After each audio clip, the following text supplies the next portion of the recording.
I love the Venus of Willendorf, this sculpture right here on screen.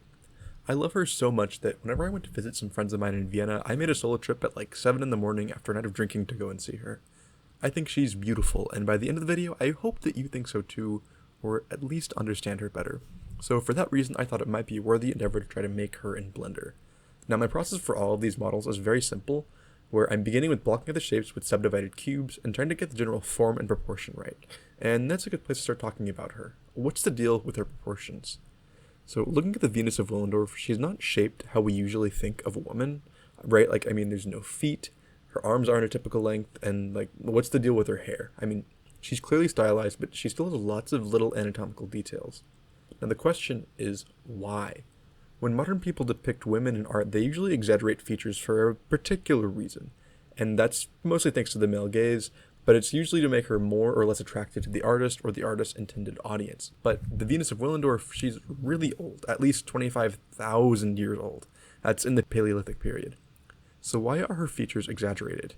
Well, there's a few theories why, and they're related to different reasons behind the purpose of the object's creation. The first is that she was a ritual object used in religious contexts.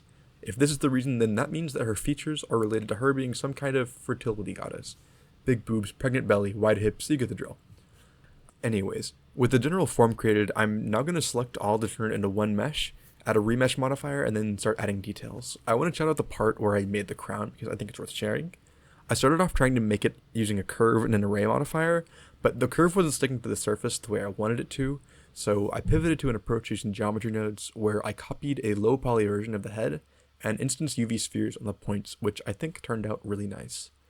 Okay, now the second theory, which happens to be my favorite and really made her stick in my head, is that she's actually a self-portrait. How is this? Well, she's the view of a woman when she's looking down on herself. Not like metaphorically, but literally. If you stand up and look down at yourself, these are the proportions you would come up with. There's no definitive evidence of this, but I just want this to be true. The image of this Paleolithic woman, probably pregnant if this is the case, somewhere in a cave, carving out this image of herself for potentially no other reason than just self-expression, is so deeply human in my head. Further, the choice to make this perspective skewed, which is called foreshortening, doing that instead of going for a realistic perspective is a very clear, intentional, and fascinating artistic choice. This interpretation, while it isn't definitive and there's not a consensus among scholars, feels just so human and so much more relatable. Also, on the note of artistic choices, I'll have to make a material for her. So to do this, I'll go with a classic approach, which I've done many times before, where I'm going to make a basic sort of rocky texture with some layered noise for the colors. I'm going to choose to depict her how she is now as an artifact instead of how she might have been originally. And so in order to make the little bumps and imperfection of the rocks, I'll use noise textures and a bump node to have some normal data and make the light react properly, instead of having it all in, expensive geometry. Anyways, many people find the Venus of Willendorf relatable and meaningful. In the modern day, she's become many things. For one, there are plenty of memes out there about her, which is probably where I saw her first. She's also important in art history courses because there's not exactly a lot of Paleolithic art out there. Also important is her place in modern feminist movements and body positivity movements. People point to her as an example of something that goes against modern beauty standards, which emphasize certain body shapes and especially thinness. Some people in the scholarly institutions criticize these interpretations, claiming that you're forcing modern ideals onto the ancient world, which, there's definitely some merit to that, but I personally don't mind interpreting ancient art for modern purpose.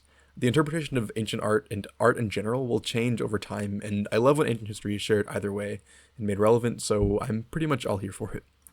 So for this, the final touches of my own share of ancient art, I'm going to make a small scene for her, and I originally wanted to put a little display box, sort of a faux museum exhibit going on, but I ended up not being able to make that work, so I just got rid of the box and just went for like a red background. So as I wrap up this project, I can't help but love her even more.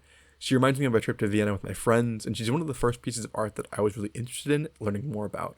I don't have like a grand video essayist conclusion about the Venus of Willendorf because this is a very personal video, but to me she's a reminder of the deep humanity of ancient people. It's really easy to think of cavemen as dumb and, barely a step above an ape, but these were people just as smart as you or I with rich and fulfilling lives where one lucky woman got to have her potentially self-portrait last throughout time. In contrast to the historically male-dominated field of archaeology, She is the face of the Paleolithic period, at least for me. But with that, we have our finished model of the Venus of Willendorf. Leave a comment below if you have a piece of art that speaks to you in a similar way, and maybe we'll start a conversation, and maybe I'll even model it next time. But other than that, thanks for watching, and goodbye.